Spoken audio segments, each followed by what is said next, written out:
Kembali kepada inti materi di perkuliahan ketiga ini berkaitan dengan analisis jabatan. Sebagaimana Anda ketahui bahwa pada pengantar ilmu administrasi pada pengantar ilmu administrasi publik ada yang disebut dengan spoil system. Apa itu spoil system? Ada yang tahu apa itu spoil system?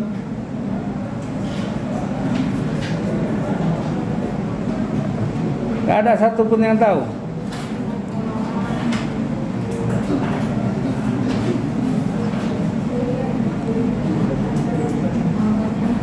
Hah? Kamu tahu apa itu spoil system?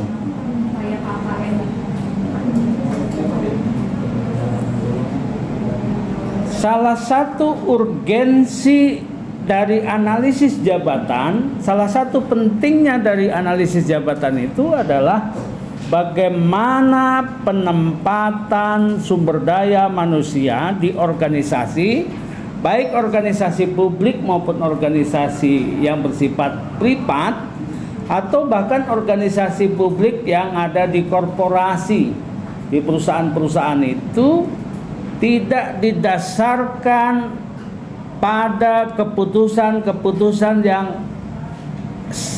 sifatnya subjektif. Apa? Sifatnya subjektif. Spoil system merupakan temuan-temuan birokrasi pemerintahan di kelembagaan di negara Amerika yang pertama sekali itu, makanya ditemukan bagaimana agar spoil system itu tidak dilangsungkan atau tidak berlangsung. Dipentingkan apa yang disebut dengan analisis jabatan.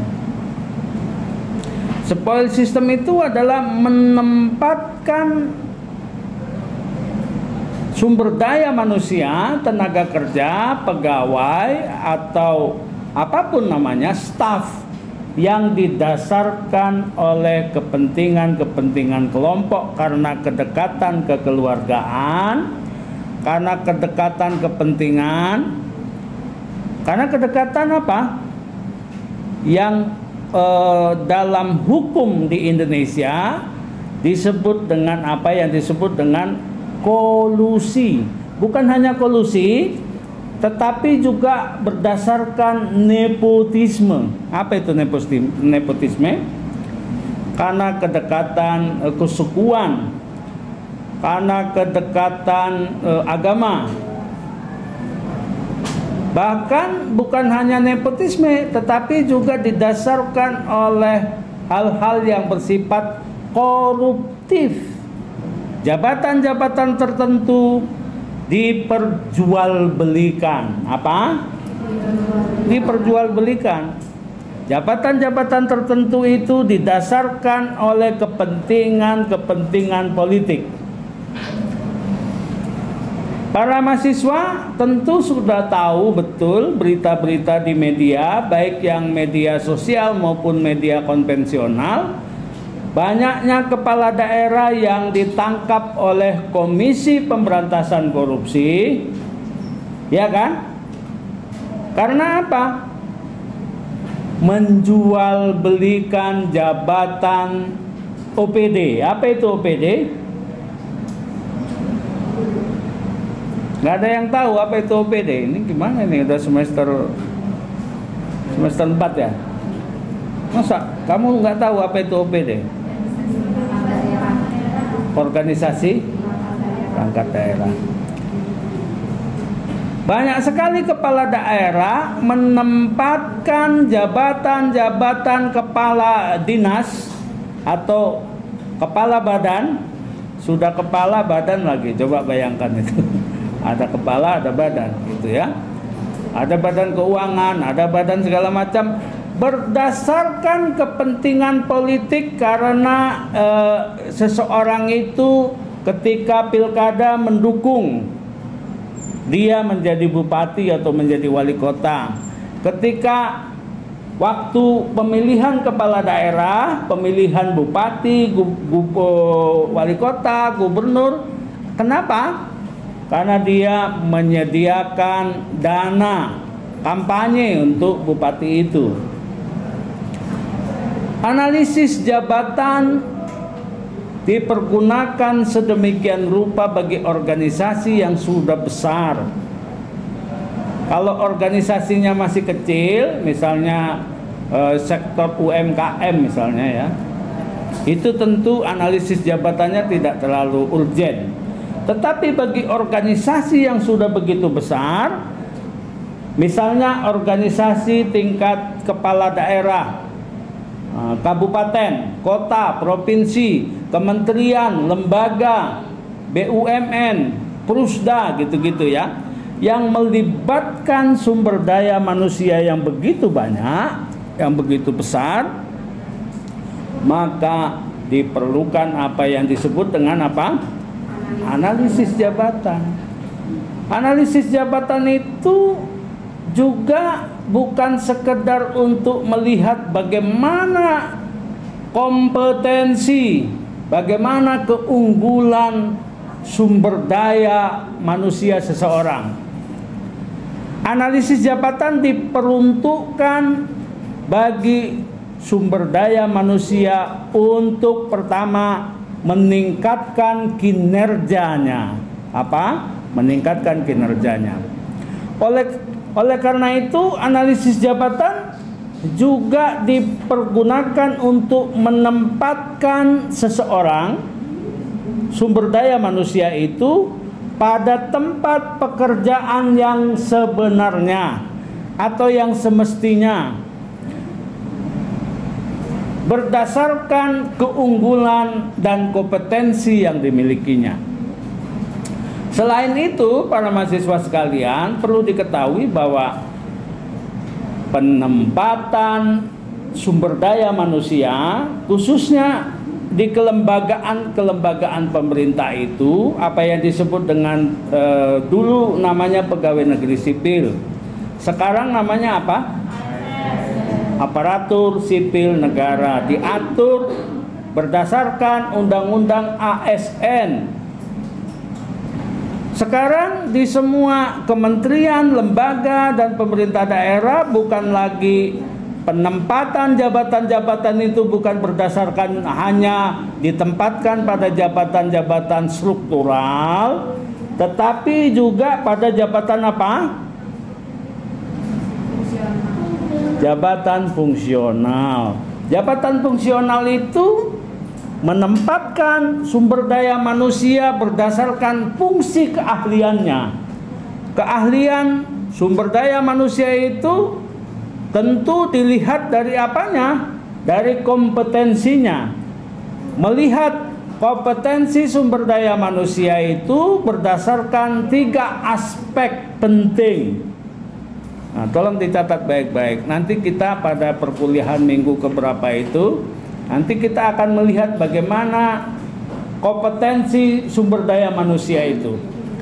Yang pertama, sumber daya manusia itu akan dilihat dari apanya? Kompetensinya itu dilihat dari apanya? Dari attitude-nya. Apa itu attitude? Dari sikapnya, dari afektifnya, jujur, baik, disiplin, kalau kerja tidak terlambat, gitu-gitu ya, tidak mau korupsi, gitu-gitu ya. Itu adalah attitude. Kompetensi sumber daya manusia itu dinilai dari pertama apa tadi? Attitude, akhlak. Kalau bahasa Pancasilanya itu berkepribadian. Kalau dalam bahasa agamanya itu berakhlakul karimah. Nah, kira-kira begitu. Kompetensi sumber daya manusia yang akan ditempatkan pada divisi-divisi tertentu itu akan diukur berdasarkan apa tadi? Attitude. Itu yang pertama. Yang kedua, kompetensi sumber daya manusia yang akan ditempatkan di sebuah organisasi atau kelembagaan itu diukur berdasarkan apanya? Yang kedua, apa?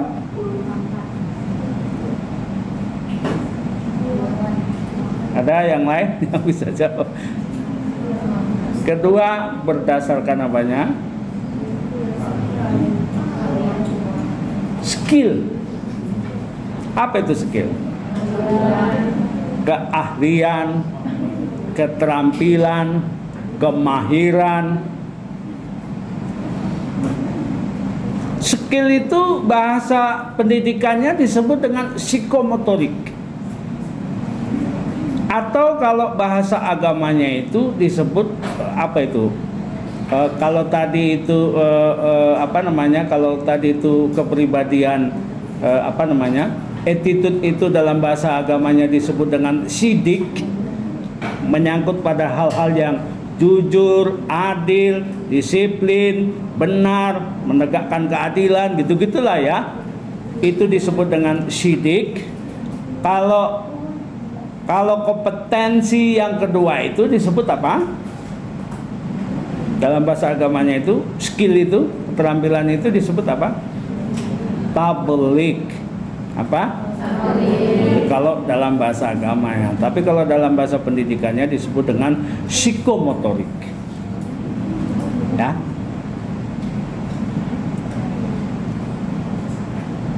Penilaian ketiga tentang kompetensi sumber daya manusia, yang ketiga, apanya yang mau dilihat? Setelah dia sikap atau attitude-nya baik, dia terampil dan ahli, psikomotoriknya bagus, skill tahu skill kan? Bagus gitu-gitu ya, kan? Kalau skill ini dilatih terus kan bisa menjadi profesi pemain bola yang dibayar miliaran gitu-gitu ya, seperti Ronaldo gitu-gitu. Jadi skill. Yang ketiga apa? Knowledge. Pengetahuan atau kecerdasan. Sumber daya manusia ya, sumber daya manusia yang diperlukan bagi organisasi yang akan ditempatkan pada posisi-posisi berdasarkan kompetensinya itu adalah dilihat dari apa? Dari pengetahuan dan kecerdasannya.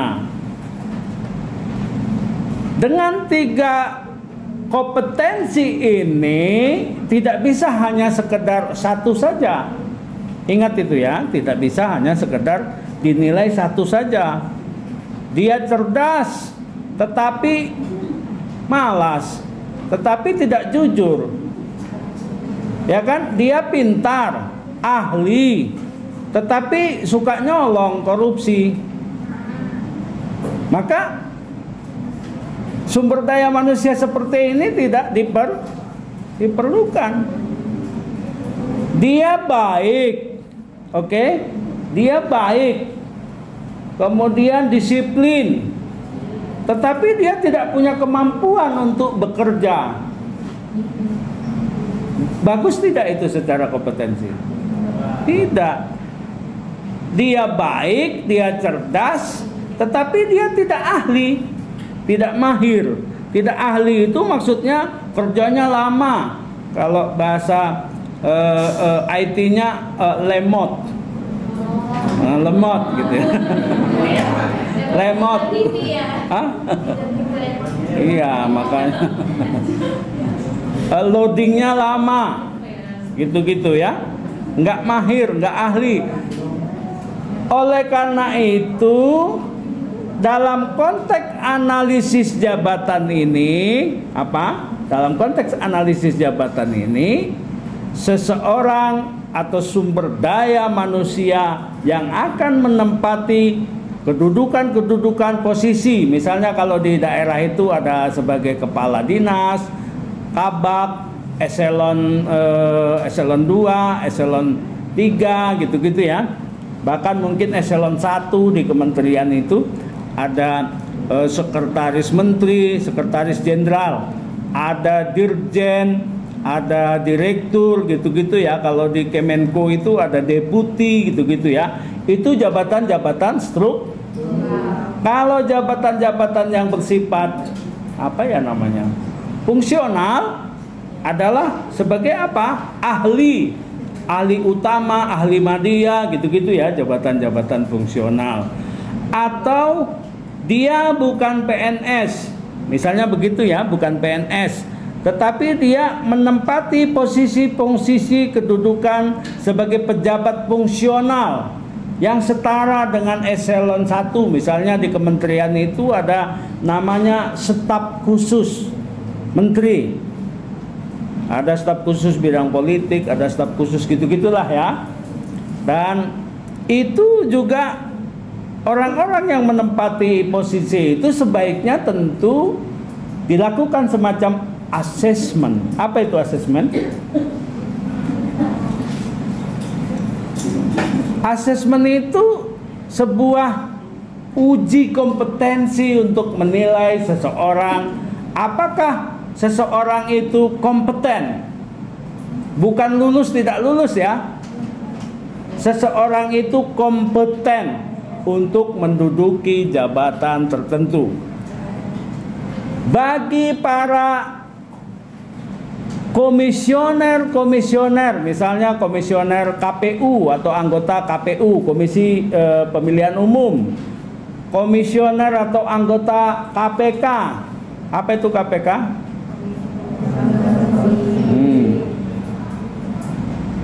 Dan banyak yang lain, OJK gitu-gitu ya, anggota Bawaslu, kemudian KIP gitu-gitu ya. Untuk analisis jabatan tersebut, seseorang sumber daya manusia yang kompeten yang akan menempati posisi-posisi tersebut. Salah satu cara bagaimana menilai seseorang pantas dan layak untuk menduduki jabatan itu dilakukan sejumlah tes. Apa tes yang akan dilakukan? Ada yang tahu bahwa seseorang itu, atau contoh sederhananya misalnya akan menempati posisi sebagai calon pegawai negeri sipil atau calon ASN. Biasanya ujiannya apa saja? Ada yang pernah ikut tes PNS setelah tamat SMA langsung tes? Ada? Sedih banget ya kalian ya. Harusnya coba. Soal kalah itu soal lain. Ada yang pernah mencoba melamar pekerjaan di perusahaan swasta? Enggak ada juga. Ya Allah. Oh, kamu pernah? Udah diterima? Enggak? Belum? Oh gitu. Sekarang modelnya outsourcing ya, tidak pegawai tetap tetapi pegawai kontrak ya. Kalau kontraknya diperpanjang, Anda langsung kerja gitu-gitu. Nah, coba Anda ikuti itu, tes-tes semacam itu untuk menguji apa? Menguji kemampuan, ya. Coba searching di Google, di internet, lowongan untuk menjadi penyiar radio, untuk menjadi teller di bank gitu-gitu ya, atau di bank syariah gitu-gitu ya, apa saja. Saya rekomendasikan Anda untuk ikut itu, sehingga nanti kalau Anda berminat jadi ASN di kementerian manapun, misalnya di Kementerian Pariwisata atau di pemerintah daerah gitu-gitu ya, Anda akan mengikuti ujian. Biasanya apa itu yang harus dilakukan? Seleksi administrasi. Nah, ini Anda administrator semua ini. Nanti Anda menjadi sarjana administrasi publik. Sebagai calon sarjana administrasi publik, maka Kemahiran dan kepintaran Anda yang harus Anda penuhi adalah apa? Apa? Apa yang harus dipenuhi oleh Anda?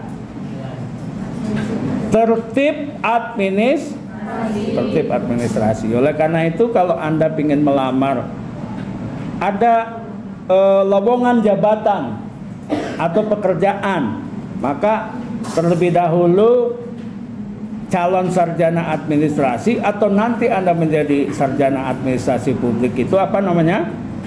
Lengkapi semua persyaratan administrasi. Yang kedua biasanya apa?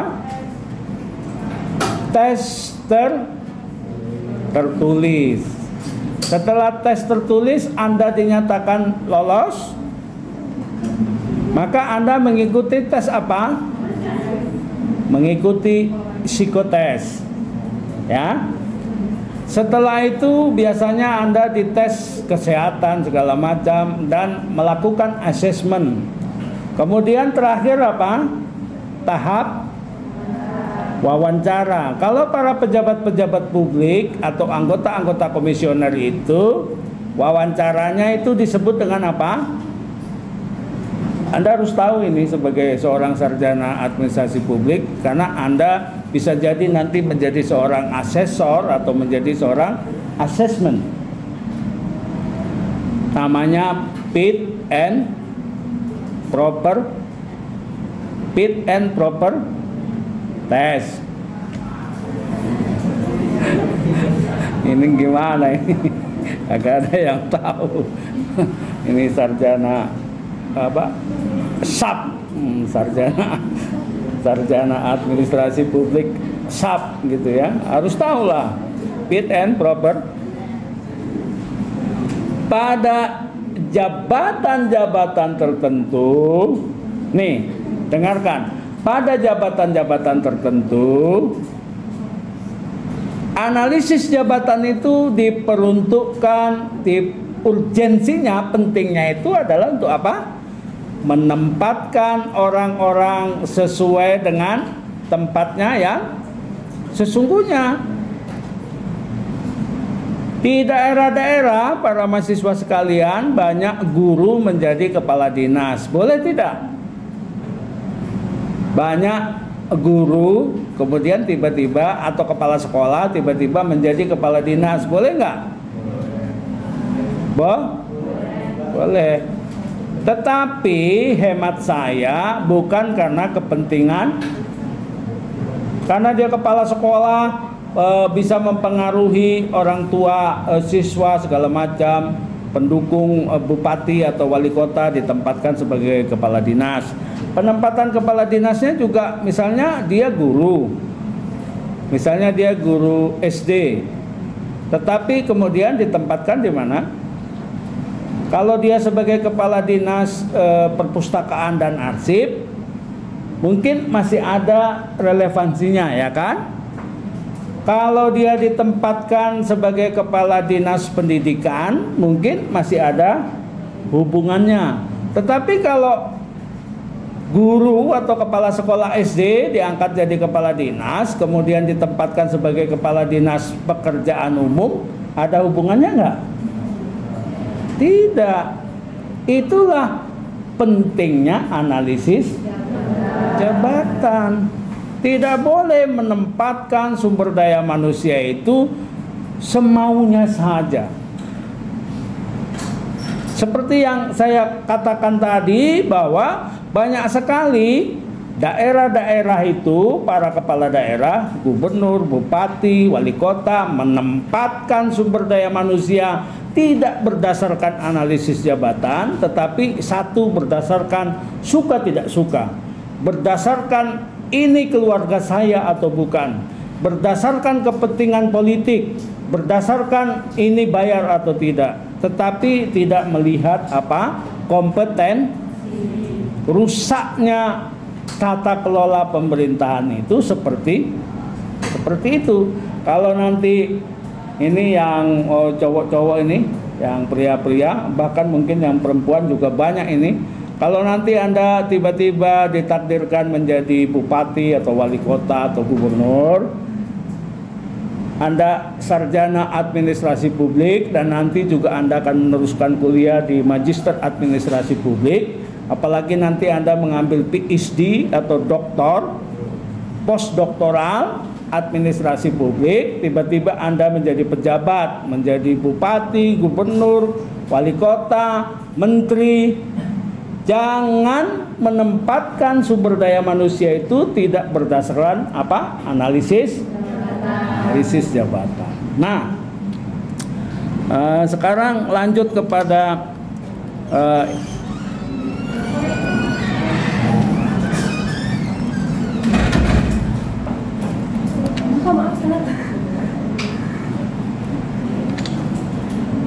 nah, kita lanjut kepada beberapa kegunaan analisis jabatan. Ada beberapa kegunaan analisis jabatan yang saya akan memperdalam pada hal-hal, ada 12 item penting. Pertama, analisis jabatan itu diperuntukkan untuk sebuah deskripsi jabatan atau job description. Apa itu job description? Kalau dalam bahasa manajemen itu, job description itu menempatkan orang, sumber daya manusia berdasarkan struktur yang sudah direncanakan. Siapa mengerjakan apa, bagaimana. Siapa mengerjakan apa, bagaimana. Di mana dia mengerjakannya gitu. Apa jabatannya? Apa yang dia kerjakan berdasarkan job description.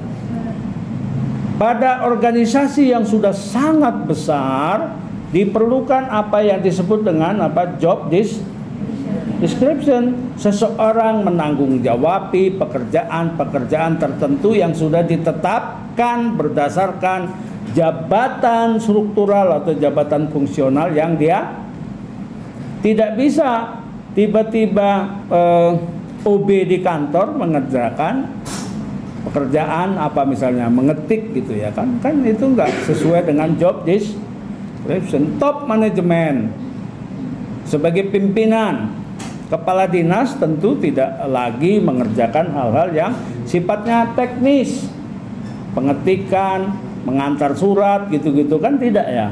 Kepala dinas itu merencanakan apa fungsi-fungsi manajemen itu. Sebagai top manajemen di birokrasi itu dia mengatur jalannya pekerjaan. Yang kedua adalah untuk klasifikasi jabatan atau job classification. Klasifikasi jabatan itu menempatkan sumber daya manusia itu di posisi-posisi tertentu sesuai dengan golongannya, kepangkatannya gitu-gitu ya. Sumber daya manusia yang akan ditempatkan pada posisi kepala dinas tentu harus memiliki jenjang kepangkatan, golongan yang sudah memenuhi persyaratan. Tidak boleh dia baru masuk PNS atau baru masuk ASN tiba-tiba ditempatkan menjadi kepala dinas, nggak bisa lah. Dan itulah dia kegunaan dari yang kedua dari analisis jabatan itu. Yang ketiga adalah sebagai evaluasi jabatan. Jabatan-jabatan publik sebenarnya bukan hanya di pemerintahan, tetapi juga di sektor swasta, di corporate besar. Jabatan-jabatan itu selalu dievaluasi bagaimana kinerjanya. Mengukur kinerja pejabat publik, banyak ukuran-ukuran untuk melihat ukuran keberhasilannya, capaiannya bagaimana, ya. Kalau menggunakan teori input output, ada yang sudah pernah belajar di kelas dengan saya kan, sudah tahu betul apa itu teori input output. Nanti juga akan melihat bagaimana menggunakan analisis SWOT secara organisasi. Kalau SWOT analisis dipergunakan untuk melihat dari internal organisasi, dari internal, dari dalam melihat keluar, dianalisis. Kalau yang TOS, apa itu TOS? TOS itu adalah analisis yang bersifat kebalikan dari yang SWOT. Dibalik, dia melihat keluar dulu. Apa? Melihat keluar dulu. Kalau SWOT tadi itu melihat kekuatannya, gitu-gitu ya, kelemahannya. Kalau TOS itu melihat apa tadi? Dari luarnya dulu. Apa itu yang menjadi ancaman, apa yang menjadi hambatan. Baru melihat kekuatan di dalam. Itu yang ketiga. Yang keempat, bahwa analisis jabatan itu diperlukan untuk restrukturisasi desain jabatan. Jabatan-jabatan publik itu maksudnya di pemerintahan ya, baik pemerintah pusat maupun pemerintah daerah, atau di corporate, di perusahaan yang besar, misalnya di Exxon